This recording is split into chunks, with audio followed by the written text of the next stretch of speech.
Oke, gimana? Apanya gimana? Jadi ada sebenarnya ini ada satu pengalaman yang sebenarnya ada muatan-muatan hukumnya juga gitu. Ini ada keterkaitannya sama pemberitaan-pemberitaan yang kemarin. Jadi ada rumah bisa dibilang warisan opung gua lah ya. Warisan opung gua ini adalah di kampung. Nah, memang udah lama nggak ditempatin, ya kan? Karena gue baca berita terkait masalah yang terlantar itu, yang peraturan-peraturan masalah terlantar itu, nah ini nih kayak mengusik nih. Wah, jangan-jangan nih ntar bisa masuk nih gitu loh. Sebenarnya gimana sih keterkaitan masalah warisan yang nanti akan ditarik negara kalau misalnya diterlantarkan, itu keterkaitannya dengan PP yang 20 ya, nomor 20 tahun 2021 tuh kayak gimana ya kira-kira gitu. Jadi sebenarnya apa yang lu bilang ini sama dengan kekhawatiran orang-orang ya. Menurut gua kalau kita lihat di media sosial, di TikTok dan segala macam, ini kan narasi yang dibangun itu adalah tanah warisan gua bisa diambil pemerintah. Betul. Ya kan? Betul. Jadi memang sejak tahun 2021 pemerintah itu sudah mengeluarkan PP, peraturan pemerintah nomor 20 ya kan. Di situ tentang penertiban kawasan dan tanah terlantar. Sebenarnya PP ini lahir, ini berkaitan dengan Undang-Undang Pokok Agraria. Undang-Undang nomor 5 tahun 1960 tentang peraturan dasar pokok-pokok agraria. Kemudian lahir juga Undang-Undang Cipta Kerja. Pasal 180 kan? Iya. Iya. Jadi di Undang-Undang Cipta Kerja ini adalah intinya pemerintah berkeinginan supaya tanah itu benar-benar dimanfaatkan, benar-benar dipergunakan sesuai dengan fungsinya, dengan tujuan untuk meningkatkan kesejahteraan masyarakat. Jadi memang kalau kita lihat di Undang-Undang Pokok Agraria, di situ kan juga memang mengatur soal tanah-tanah terlantar ini kan. Nah cuman sejak Undang-Undang Pokok Agraria dibentuk ini, mengenai penegakan hukum terhadap tanah-tanah terlantar ini kurang tersentuh lah, kurang ditegakkan oleh pemerintah, sehingga memang banyak kita lihat tanah-tanah yang tidak dikelola, tidak dimanfaatkan, tidak dipergunakan sebagaimana mestinya, sehingga nilai tanah ini menurut gue itu jadi kayak nggak sesuai dengan peruntukannya lah, tidak bermanfaat bagi manusia, kesejahteraan masyarakat seperti itu. Jadi sebelum kita bahas lebih lanjut ya, menurut gua narasi yang dibangun ini narasi yang keliru sih menurut gua. Tidak serta-merta tanah warisan yang tanah warisan itu bisa diambil oleh pemerintah dengan berdasarkan kepada PP itu. Dan aneh juga sebenarnya, ini PP-nya sudah ada sejak 2021 tetapi baru ramainya di tahun ini. Belakangan ini kan, gitu loh. Karena kan kita sebenarnya kan mengalami kekhawatirannya adalah bahwa ya gue ini kan pemegang hak, gue punya sertifikat, maksudnya mau nggak gue apa-apain juga ya terserah gue, sebenarnya kan gitu dong. Ya logikanya logika masuk sebenarnya, logika sederhana yang masuk. Tetapi kita mesti pahami juga dulu, pertama di PP ini tidak ada menyebutkan soal tanah warisan atau apapun ya. Betul. Dia hanya menyebutkan hak atas tanah. Iya, yang gue baca nggak ada. Nggak ada. Dan kita mesti ingat, kalau dia hak atas tanah berupa hak milik diperlakukan beda loh di dalam PP ini. Dia bedakan antara hak milik dengan hak guna bangunan, hak guna usaha, hak pakai maupun hak pengelolaan. Dia bedakan. Kalau hak milik dia berlaku ketentuan sebagaimana berkaitan dengan soal penguasaan 20 tahun, dikuasai oleh pihak ketiga secara terus-menerus.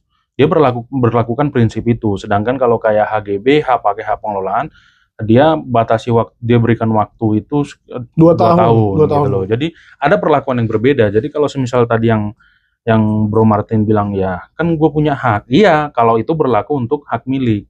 Sedangkan kalau kita ngomongin soal HGB lah, kenapa orang diberikan HGB itu kan tujuannya untuk berusaha kan. Iya. Kenapa diberikan HGB? Terus HGU juga namanya hak guna usaha gitu loh.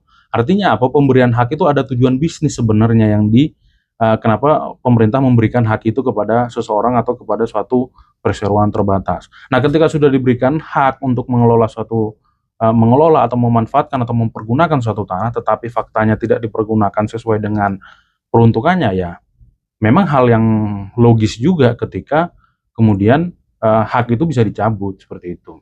Kalau kayak gitu berarti bisa nggak langsung semena-mena? Maksudnya katakanlah tadi kan 20 tahun atau 2 tahun. Apakah langsung benar-benar dianggap tanah warisan opung gua ini atau ini sebagai tanah terlantar? Enggak, jadi gini, biar lebih detail ya. Iya, nanti maksudnya kan teman-teman, ini kan maksudnya ini kan juga buat apa tuh namanya, buat informasi ke teman-teman semua ya yang nonton Ya. lah gitu loh.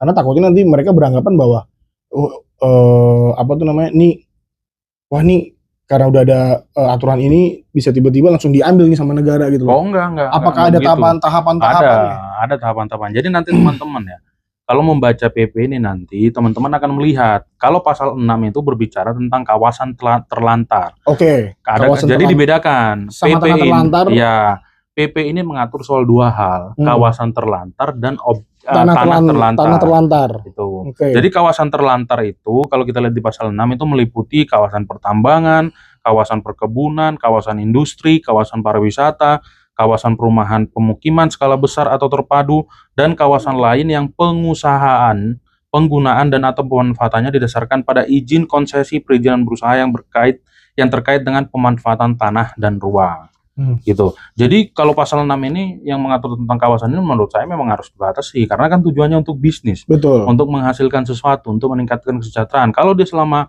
udah diberikan jangka waktu dan sangat wajar juga kalau dibatasi, dia harus melakukan pemanfaatan maksimal atau selama-lambatnya 2 tahun tadi itu masuk akal menurut saya. Ya, kemudian kalau untuk tanah terlantar itu dia dibedakan di sini. Dia meliputi hak milik, hak guna bangunan, hak guna usaha, hak pakai, hak pengelolaan, dan tanah yang diperoleh berdasarkan dasar penguasaan atas tanah. Itu di pasal 7 nanti teman-teman lihat. Ya. Nah, disinilah tadi yang saya bilang, ini ada perbedaan antara hak milik dengan hak guna bangunan. Kalau hak milik itu diatur di dalam pasal 7 ayat 2. Di situ disebutkan syaratnya itu dikuasai oleh masyarakat serta menjadi wilayah perkampungan, dikuasai oleh pihak lain secara terus-menerus selama 20 tahun tanpa adanya hubungan hukum dengan pemegang hak, atau fungsi sosial hak atas tanah tidak terpenuhi, baik pemegang hak masih ada maupun sudah tidak ada. Sedangkan mengenai hak guna usaha, hak guna bangunan, hak pakai, dan hak pengelolaan itu diatur di dalam pasal 7 ayat 3. Di situ diperhitungkannya itu adalah tidak dipelihara terhitung mulai 2 tahun sejak diterbitkannya hak. Kalau misalnya dipatok, dalam artian gua ya ini tanah misalnya warisan atau warisannya harta gue berupa tanah. Tanah tersebut gue patok. Memang nggak gue apa-apain, nggak gue kelola, nggak gue pergunakan, nggak gue bangun, nggak gue apa-apain. Ya itu bisa nggak nanti masuk indikasi sebagai tanah terlantar? Oke. Meskipun ya gue udah matok nih, tanah ini milik Martin Gogoreski gitu loh. Oke. Ini kan tadi dijelaskan tanah terlantar. Nah, kita bacakan aja lah. Di dalam pasal 1 ayat 1 itu mengatur mengenai kawasan terlantar adalah kawasan non-kawasan hutan yang belum dilekati hak atas tanah yang telah memiliki izin konsesi perizinan berusaha yang sengaja tidak diusahakan, tidak dipergunakan, dan atau tidak dimanfaatkan. Sedangkan tanah terlantar adalah tanah hak pengelolaan, tanah yang diperoleh berdasarkan dasar penguasaan atas tanah yang sengaja tidak diusahakan, tidak dipergunakan, tidak dimanfaatkan, dan atau tidak dipelihara. Nah, kalau tadi kembali ke pertanyaannya Bro Martin, cuman dipatok doang itu dimanfaatkan nggak? Dipergunakan nggak itu tanah? Cuman penanda doang sih ya. Pematokan itu kan cuma penanda batas, tetapi tidak dipergunakan. Jadi kalau teman-teman beranggapan dengan dipatok itu sudah sama dengan dipergunakan, dimanfaatkan, ya enggak. Pemasangan patok itu hanya penanda soal batas-batas tanah, penanda soal siapa pemilik tanahnya. Dan kembali tadi ke pertanyaan yang belum terjawab tadi, apakah serta-merta pemerintah dapat mencabut hak itu? Enggak. Ada tahapannya. Pertama, tanah yang diindikasi itu terlantar itu akan masuk dulu dalam data tanah terindikasi terlantar. Jadi ada datanya dulu, dimasukkan ke dalam semacam daftar lah, list ya, sama semacam BPN list lah, list tanah yang terlantar. Nah, setelah dia masuk list nanti, pemilik tanah akan diberikan surat peringatan. Oh, jadi nggak serta-merta langsung dicabut. Dia diberikan surat peringatan dulu. Setelah dikirimkan surat peringatan, dia akan diberikan jangka waktu 30 hari kerja. Kalau dalam 30 hari kerja ini tidak ada tanggapan, tidak ada tindak lanjut dari si pemegang hak, barulah dia ditetapkan sebagai tanah terlantar. Berarti dari surat peringatan tersebut sebenarnya gua sebagai pemilik hak terhadap tanah tersebut bisa ini ya, bisa oh ya nih gua coba bikin gua kelola lagi deh gitu loh. Tapi kalau memang nanti gua nggak ada action apa-apa baru masuk ke Ditetapkan dia sebagai tanah terlantar gitu. Artinya apa? Sebenarnya dalam PP ini cukup ini ya, cukup longgar dan memberikan kesempatan kepada pemegang hak untuk memperbaiki lah tindakannya dia yang tidak memanfaatkan, tidak menggunakan tanah itu. Karena kan sebelum dicabut itu ada tahapannya tadi dulu, dimasukkan list dulu, kemudian dievaluasi. Kalau ternyata hasil evaluasi tidak terbukti dia ditelantarkan, dia akan dikeluarkan. Tetapi kalau hasil evaluasinya memang betul ditelantarkan, dia diperingatkan dikeluarkan surat peringatan. Berarti sebenarnya adanya regulasi ini juga untuk menanggulangi yang masalah mafia-mafia tanah itu kali ya? Iya bisa juga. Kalau menurut saya PP ini itu juga sebenarnya ada bagusnya. Bagusnya itu adalah orang-orang yang menjadi semacam kalau di dalam calo apa? Ya bisa juga calo. Kalau dalam hasil pertanian biasanya itu dibilang tengkulak. Ya. Nah, ini juga untuk mencegah jangan sampai ada tengkulak tanah. Contoh, dia tahu nih suatu daerah itu akan mengalami kemajuan karena ada pembangunan jalan. Terus dia tumpuk tanah tuh, dia beli sebanyak-banyaknya dengan harga murah. Ketika dia baru akan manfaatkan itu ketika akses jalannya sudah dibuka dan segala macam gitu loh. Ketika sudah mahal banget dia baru pergunakan tanahnya. Selama masih murah dibiarkan aja begitu sama dia. Yang penting gue udah punya dulu di sana gitu loh. Itu sebenarnya untuk mencegah itu. Jadi nggak ada tengkulak tanah yang menguasai tanah begitu lama tetapi baru dimanfaatkan ketika tanahnya itu sudah mahal gitu.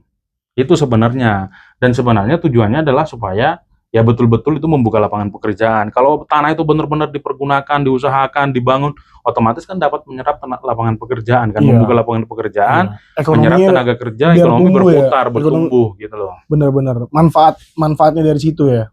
Ya. Nah, lanjut lagi Bro Leo. Tadi kan kita baru sampai sebatas surat peringatan. Nanti masuk ke dalam indikasi tanah terlantar. Dimasukkan dulu daftar list. Iya, daftar list. Setelah dievaluasi ternyata betul itu tanah terlantar, baru dikeluarkan penetapan tanah terlantar. Surat peringatan dulu kan tadi kan? Enggak, ditetapkan dulu, habis itu diperingatkan. Gitu. Kalau memang dari sisi guanya misalnya udahlah dikirimin surat kayak gitu, gua kayak nggak ngerespon atau nggak ada tindak lanjutnya, berarti sertifikat gue dicabut.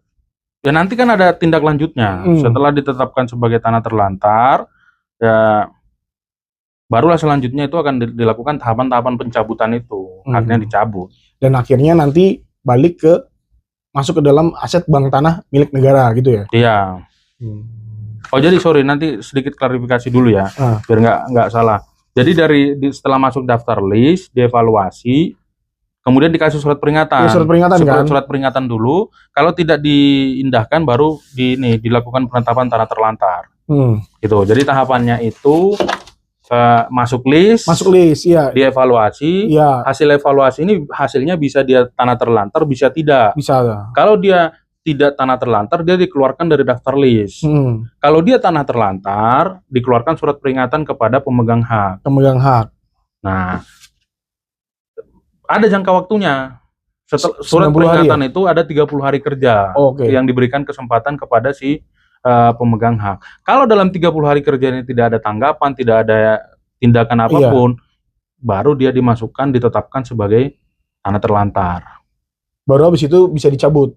Ya, kalau udah ditetapkan sebagai tanah terlantar, ya akibat hukumnya nanti yaitu haknya dicabut, pemutusan hubungan dan segala macam gitu loh. Wah, berarti ini juga ya, maksudnya memang benar-benar harus aware juga sama yang kayak gini-gini gitu loh. Ya karena tujuannya itu tadi, seperti yang saya bilang, salah satu tujuannya PP ini kan supaya mencegah ada tengkulak tanah itu tadi. Iya. Itu. Jadi menurut saya ini udah bagus sebenarnya sih ini. Regulasi yang bagus, tinggal nanti pelaksananya betul-betul jangan sampai dipakai untuk menyerang pihak tertentu gitu loh. Jadi betul-betul murni tujuannya adalah untuk melaksanakan apa yang menjadi amanah dalam Undang-Undang Cipta Kerja. Ini kan PP ini lahirkan 180 ya dari Undang-Undang Cipta Kerja. PP ini lahirkan sebagai tindak lanjut dari Undang-Undang Cipta Kerja sebenarnya. Betul. Itu. Oke deh Bro Leo, thank you banget nih buat pencerahannya nih. Mungkin ada tambahannya lagi nggak Bro Leo kira-kira? Jadi ini nanti ya untuk akibat hukumnya itu nanti biar bisa ngasih tahu nih ke keluarga-keluarga di sana ya kan? Jadi nanti teman-teman nanti lihat di dalam pasal 30 PP ini disebutkan dalam hal tanah yang akan ditetapkan sebagai tanah terlantar berupa tanah hak dan atau tanah hak pengelolaan dan merupakan keseluruhan hamparan, penetapan tanah terlantar memuat juga hapusnya hak atas tanah atau hak pengelolaan, putusnya hubungan hukum dan penegasan sebagai tanah negara bekas tanah terlantar yang dikuasai oleh negara. Gitu. Jadi memang setelah dia ditetapkan itu secara hukum ex officio dia menjadi hapus haknya dan menjadi hak menjadi tanah negara gitu loh. Konsekuensi hukumnya gitu. Jadi teman-teman sekalian, kalau punya tanah sudah dapat peringatan, ya langsunglah dimanfaatkan. Iya. Lakukan tindak lanjut. 30 hari kerja itu berarti kita asumsikan kurang lebih 2 jatuhnya minggu. Enggak lah, kurang lebih 2 bulan lebih. Oh ya, 30 hari kerja. Karena 30 hari kerja. Bukan hari kalender ya, ya. Bukan hari kalender. Jadi menurut saya, ketika sudah menerima surat peringatan, ya saudara-saudara sekalian yang punya tanah yang terlantar, ya langsunglah dikelola dengan baik. Iya. Dan teman-teman juga harus ingat ya, ini kan ada tahapannya nih. Masuk list dulu, evaluasi surat peringatan, baru kalau surat peringatannya tidak diindahkan, baru ditetapkan sebagai tanah terlantar. Nah, pasti akan ada pertanyaan, gimana kalau nggak dilakukan sesuai prosedur? Ya tentu upaya hukum. Betul. Karena penetapan tanah terlantar ini bisa memenuhi kriteria sebagai KTUN, ya ada upaya hukum untuk gugat tun atas penetapan tanah terlantar gitu. Jadi, tapi itu kan pas udah di ujung tadi, ya, tetap aja ada upaya hukum lah. Jadi maksudnya gini, kenapa saya perlu jelaskan soal upaya hukum ini? Seandainya ada penetapan tanah terlantar yang tidak sesuai prosedur. Iya. Contoh nih, Bro Martin punya tanah yang nggak dikelola, nggak pernah dapat surat peringatan. Atau nggak mengetahui dikirimnya ke lokasi sana, tapi ternyata orangnya itu contohnya kayak gue di Jakarta gitu ya kan. Nggak sesuai alamat orang yang berhak lah, tidak sampai kepada orang yang berhak. Betul. Ya, ada upaya hukumnya gitu loh. Jadi nggak serta-merta kemudian pemerintah sewenang-wenang bisa mencabut gitu aja. Enggak. Prosedur-prosedurnya ini harus terlewati dengan baik. Betul. Konsekuensinya jika tidak sesuai prosedur, maka bisa digugat ke Ketun, Pengadilan Tata Usaha Negara. Karena apa? Cacat prosedur, cacat formil, seperti itu. Jadi menurut saya jangan khawatir lah. Narasi-narasi yang dibangun di TikTok bahwa tanah warisan bisa diambil oleh negara ini menurut saya narasi yang menyesatkan ya, karena satu, PP ini tidak membahas soal tanah warisan. Betul. Gitu loh. Tapi membahas tentang kawasan dan tanah terlantar. Gitu loh. Kenapa ini diatur ya? Karena tanahnya tidak berfungsi, tidak difungsikan sebagaimana mestinya. Seperti itu sih, Bro Martin. Iya. Ya, thank you banget nih Bro Leo buat pencerahannya. Mungkin buat teman-teman juga, kalaupun ada hal-hal yang mungkin ingin didiskusikan terkait masalah kawasan terlantar dan tanah terlantar, ataupun memang ada yang sudah terkena peringatan atau terkena pencabutan, yang mau ditanyain lebih lanjut ke kami atau butuh konsultasi dengan kami, silakan hubungin nanti, bisa di bio Instagram kami ataupun nanti ada di website kami. Dan sekali lagi terima kasih buat teman-teman yang sudah menonton, dan jangan lupa tombol loncengnya dipencet, subscribe juga, karena apapun itu masukan-masukan atau input dan saran dari kalian berguna untuk kebutuhan kebutuhan materi-materi kami. Sekian, sampai ketemu lagi. Cayo.